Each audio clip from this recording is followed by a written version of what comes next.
안녕하세요, 시청자 여러분. 모두 건강하게 잘 지내시죠? 코스모스TV의 김정아입니다. 아름다운 재단에서 진행하는 2022 변화의 시나리오 스폰서 지원 사업에 선정되어 이주민을 위한 생활법률 상식이라는 프로그램으로 8가지 주제로 여러분과 만나고 있습니다. 오늘은 그 6번째 주제인 교통사고 대처법에 대한 이야기를 나눠보려고 합니다. 우리가 일상 속에서 자주 접하는 뉴스 중에 하나가 바로 교통사고 뉴스인 것 같습니다. 교통사고는 이주민들뿐만 아니라 내국인들도 당황스럽고 혼란스러운데요. 특히 이주민들은 언어를 비롯해 어떤 순서로 처리해야 하는지 몰라 더 당황할 수 있을 것 같습니다. 그래서 오늘은 손수혁 변호사님을 모시고 교통사고에 대한 대처법을 알아보도록 하겠습니다. 네, 변호사님 안녕하세요. 안녕하세요. 네, 먼저 자기소개 부탁드립니다. 네, 안녕하세요. 저는 로이어드라는 리걸테크 회사를 운영하고 있는 변호사 손수혁이라고 합니다. 네, 만나서 반갑습니다. 네, 반갑습니다. 손 변호사님께서는 다문화인을 위해 무료 법률 상담도 해주시고 여러 가지 다문화인들을 위해서 활동을 해주고 계시는데요. 오늘은 어떤 내용을 알려주시겠습니까? 네, 오늘은 많은 분들이 일상에서 이제 접하게 되는 교통사고 발생 시 대처법에 대해서 말씀을 좀 드려볼까 합니다. 네, 교통사고에는 보통 피해자와 가해자로 이렇게 나눌 수 있을 것 같은데요. 먼저 이주민이 피해자일 경우에 교통사고가 나면 제일 처음 해야 하는 일이 무엇인가요?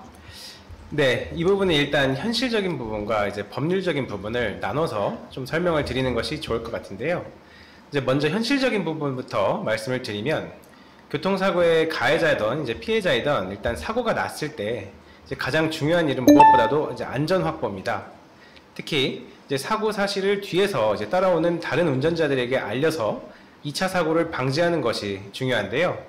이제 통계에 따르면 2차 사고는 일반 교통사고에 비해서 그 치사율이 무려 6배에 달한다고 하니까 이제 반드시 차량 뒤편에 이제 삼각대를 설치하거나 이제 갓길 등으로 차량을 이동시켜야 하겠습니다. 이제 다음으로 이제 법률적인 부분인데요. 음주 또는 무면허, 그 다음에 이제 사고에 대해서 정리가 되지 않은 상태에서 도주하는 경우가 아니면 이제 교통사고에 대한 이제 법률상 문제는 가해자와 피해자 사이에 이제 손해배상 문제가 주가 됩니다. 교통사고의 경우 그 경우의 수가 다양하고 또 명백히 일반 과실이 이제 100%인 경우가 많지는 않기 때문에 이제 많은 분들이 이 지점에서 이제 당황을 하게 되는데요. 이제 결론부터 말씀을 드리면 보험사에 바로 연락을 하셔야 합니다. 차량 내에 언제나 보험사 연락처는 가지고 계시고 또 사고가 나면 보험사 측에 간단한 사고 경위, 그 다음에 차량 번호, 사고 시각, 장소 등을 이제 알려주셔야 됩니다. 만약 본인 스스로 판단하에 이제 상대방에게 먼저 과실을 인정해버리거나 이제 보험사로부터 비용 보전이나 이런 걸 받을 수 없는 가능성이 생기니까요. 내 과실이 이제 100%인 것처럼 보이더라도 이제 차선이나 속도 문제를 종합해서 보면 결국 과실이 80대 20이거나 이제 70대 30으로 이제 정해지는 경우도 많이 있습니다. 이제 따라서 이제 법률적인 판단은 본인이 직접 하지 마시고 이제 보험사를 통해서 해결하실 것을 권장드립니다. 네, 그렇군요. 피해자이든 가해자이든 무조건 인명피해를 막기 위한 안전 확보가 최우선이군요. 그리고 본인이 판단하지 말고 보험회사 측과 논의 후에 진행해야 하겠습니다. 우리가 일상생활에서 교통사고가 자주 일어나지만 먼 길을 떠나는 고속도로에서도 교통사고 뉴스를 자주 접하고 있습니다. 그래서 고속도로에서 사고가 발생했을 때 시내에서보다 좀 더 주의해야 할 점이 있으면 알려주시기 바랍니다. 네, 아무래도 2차 사고가 발생하면 큰 인명피해가 날 수 있다는 점이 고속도로 교통사고의 가장 큰 주의사항으로 보이는데요. 이를 예방하기 위해 한국도로공사에서는 긴급 무료 견인 서비스를 제공하고 있습니다. 한국도로공사에 연락을 하면 16인 이하 승합차나 또 일반 승용차는 가까운 졸음쉼터나 휴게소까지 이제 무료로 견인을 해주고 있는데요. 이제 그 외에도 본인이 가입한 자동차 보험 콜센터를 통해서 또 견인이 가능하니까 가능한 한 이제 신속하게 차량을 이동시키는 것이 중요하겠습니다. 그리고 우리가 이렇게 고속도로를 달리다가 보면 터널이 나오잖아요. 근데 특히 강원도 같은 경우에는 더 많은 것 같아요. 네. 그래서 터널은 좁은 공간이라 터널 안에서 이렇게 사고가 발생하면 조금 더 주의해야 할 점이 있을 것 같습니다. 네, 이제 터널은 이제 대피 공간이 이제 부족하기 때문에 이제 시야도 제한되고 그래서 이제 교통사고 발생 시 인명피해나 물적 피해가 일반 교통사고에 비해서 매우 큰 편입니다. 터널 안에서는 50m 간격으로 옥내 소화전함이 있고 또 사고 발생 시에 긴급 상황을 알릴 수 있는 비상용 방송 스피커와 긴급 전화, 그다음에 비상 호출벨 등이 있어서 활용할 수 있습니다. 그래서 이제 예측과 이제 대응이 어려운 터널 안에서 사고 시에는 화재와 이제 유독가스 위험이 높기 때문에 가능한 한 신속하게 대피해야 합니다. 또 따라서 이제 무엇보다 전조등을 켜고 항상 제한 속도를 준수하는 등 이제 예방 수칙을 잘 지키는 것이 필요하겠습니다. 네. 저희가 교통사고가 일어나면 경찰이라든지 보험회사 등 관계자들이 이렇게 저희 사고 지점까지 오는데 시간이 걸릴 텐데요. 그 사이에 차량을 옮기게 되면 사고 판단이 어려울 수도 있을 것 같습니다. 그래서 교통사고 현장에서 저희가 꼭 찍어야 할 사진들이 있다고 하면 어떤 사진들일까요? 근데 이제 사진을 찍는 이유는 이제 아까 말씀드린 것처럼 향후에 이제 과실 비율을 산정할 때 어떻게 사고가 났는지를 이제 증명하기 위함인데요. 조금은 다른 얘기가 될 수 있지만 이러한 경우를 대비해서 반드시 이제 블랙박스를 설치할 것을 이제 먼저 권장을 드립니다. 이제 블랙박스 설치만으로도 차량 보험료가 이제 감액되는 경우도 많으니까요. 한번 확인을 해보시기 바랍니다. 이제 만약 블랙박스가 없는데 사고가 났는 경우에는 일단 충돌 부위는 반드시 찍으셔야 되고요. 두 차 중에 하나는 반드시 이제 차선을 넘어간 상태이기 때문에 어떤 차선을 밟고 있는지, 그리고 일방통행이나 횡단보도 등을 위반하고 있는지 해당 상태에 대해서 사진을 최대한 많이 찍어두신 것이 좋겠습니다. 다양한 각도에서 사진을 많이 찍어두는 것이 필요하겠습니다. 그리고 우리가 운전을 하다 보면 피해자가 아니라 가해자가 될 경우도 있습니다. 가해자가 혹시 주의할 점이나 가장 먼저 해야 할 일들이 뭐가 있을까요? 네, 이주민께서 이제 운전을 하시다가 본인의 과실이 명확한 사고를 냈을 경우에 이제 제일 먼저 할 일은 아까도 말씀드렸지만 다른 사고와 마찬가지로 이제 안전 확보가 되겠습니다. 이때 이제 가해자의 경우가 됐을 때는 가장 먼저 할 일보다 이제 중요한 것은 이제 해야 할 일을 하는 겁니다. 이게 뭐냐면 특히 인명피해, 사람이 다쳤을 경우에 이제 도로교통법에 따라서 가장 먼저 사상자를 보호하기 위한 조치를 취해야 하고요. 피해자에게 본인 이름, 전화번호, 주소같이 인적사항을 제공해야 됩니다.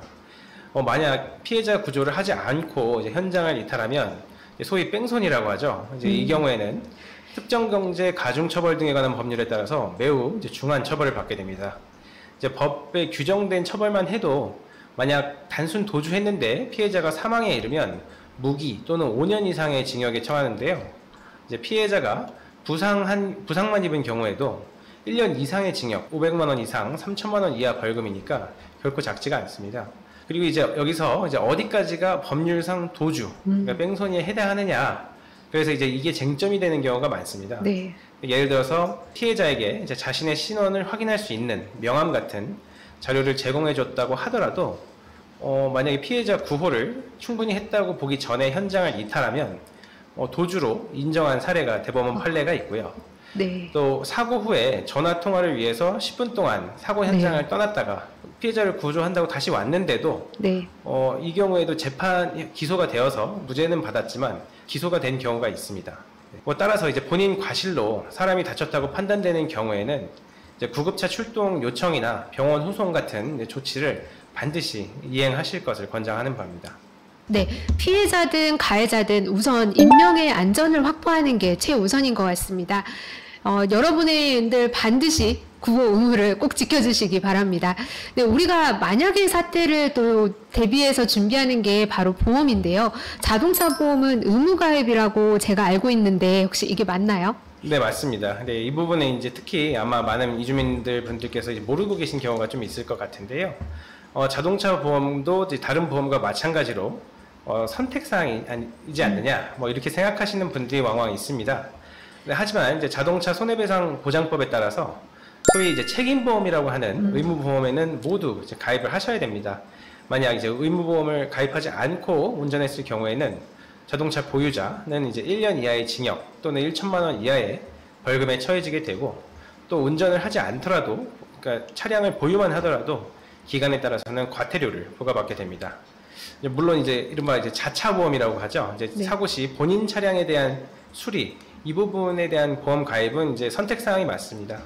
차량 소유한 분들은 자차가 아닌 이상 의무보험에는 반드시 이제 가입하셔야 된다는 점 이제 알아두셔야겠습니다.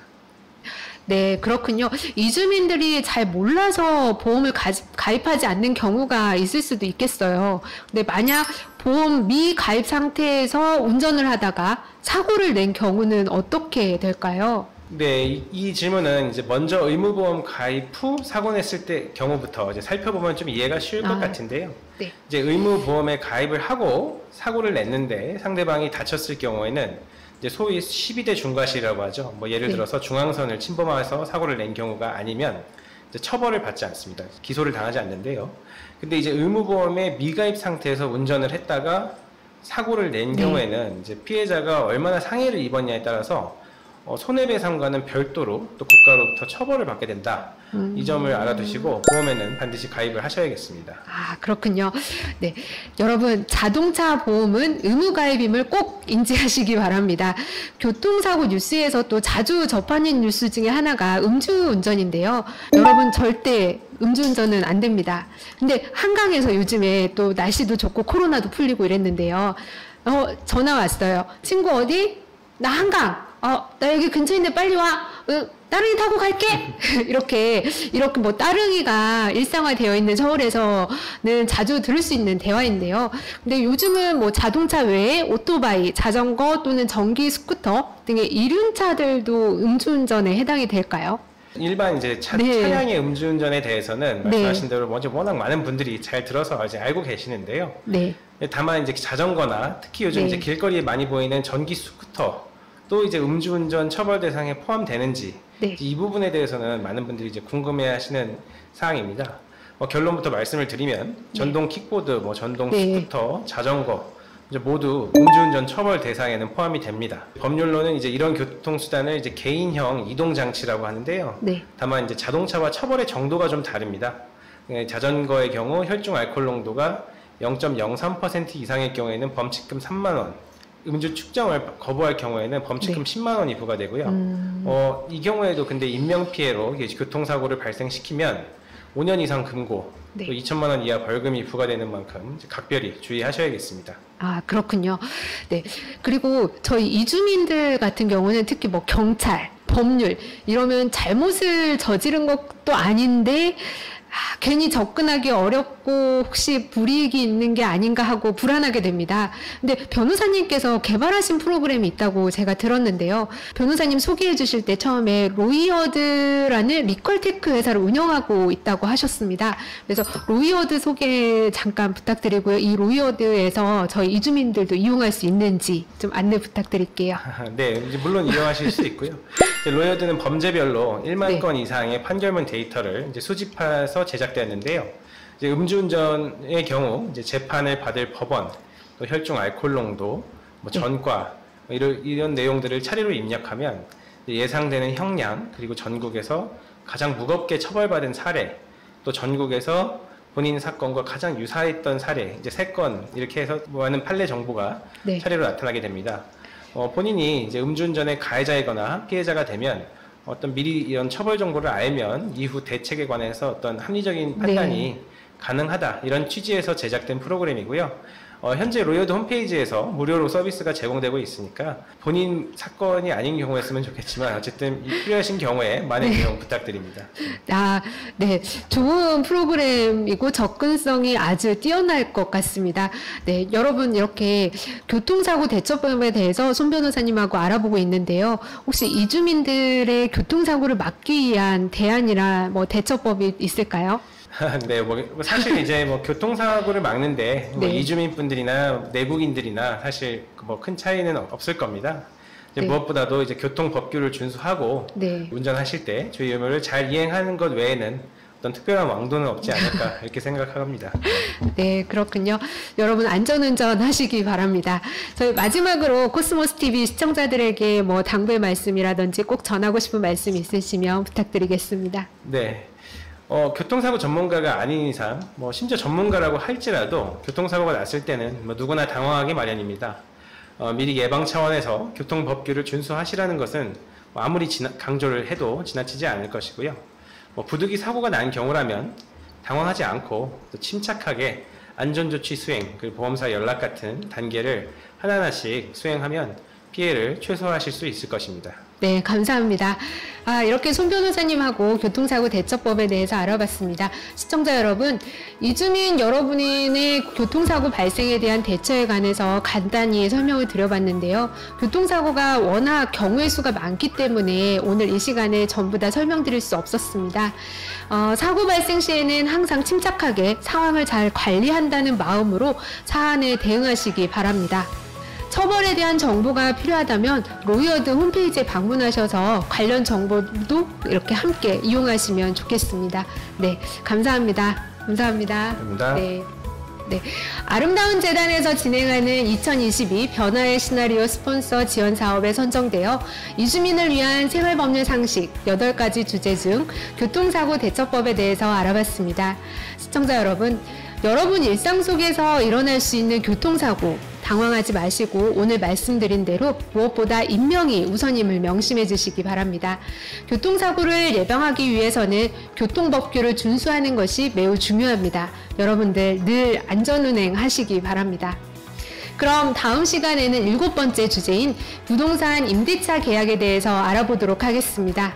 여러분 오늘도 감사하고요. 구독과 좋아요 꼭 눌러주시고 많이 공유해 주시기 바랍니다. 그럼 변호사님과 마지막 인사 나누도록 하겠습니다. 네, 여러분 다음 시간에 또 만나겠습니다. 구독과 좋아요 눌러주세요. 네, 많이 공유도 부탁드립니다. 감사합니다.